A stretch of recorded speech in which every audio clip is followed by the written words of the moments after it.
Welcome po sa aking YouTube channel. Sa mga hindi pa po nagsusubscribe, please click the subscribe button po. At huwag kalimutang i-click ang notification bell para ma-update po tayo sa mga new upload video.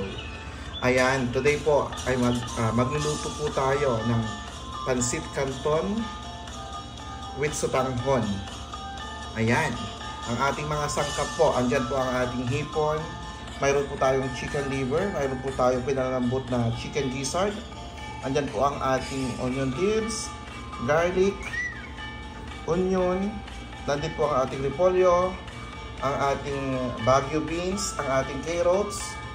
Siyempre, andyan ang ating pansit canton, ang ating sotanghon, andyan po ang ating black pepper, garlic powder, magic sarap, chicken cubes, meron po tayong oyster sauce, soy sauce, at oil. Yan po ang ating mga sangkap sa ating lulutuing pampahaba po ng buhay, ang ating pansit. Ayan, magigisa muna po tayo ng ating bawang at ang ating sibuyas. Ayan na po.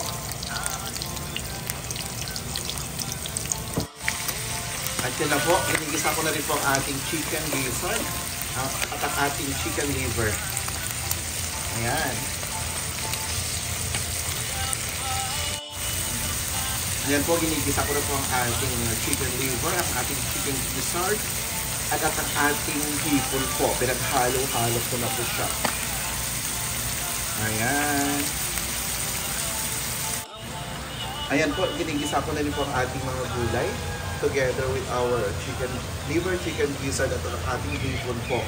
Ayan, hinalo ko na po ang ating carrots at ang ating baguio beans. Ayan. Andyan na po, nakasalang na po ang ating lutuan po para sa ating pansit canton at ang ating sotanghon. Ayan. At ang ating vegetables naman po ay ready na po.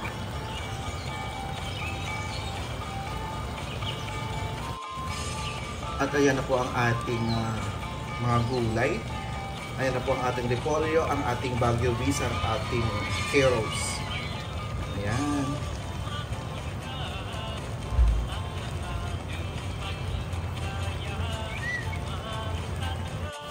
Ayan na po, niluluto natin ang ating sotanghon po at ang ating pansit canton. Ayan.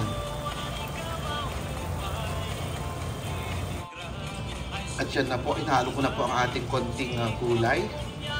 Papaalo ko pong ilalagay ang ating mga gulay po. Andyan po. Nandito na po ang ating pansit canton with sotanghon.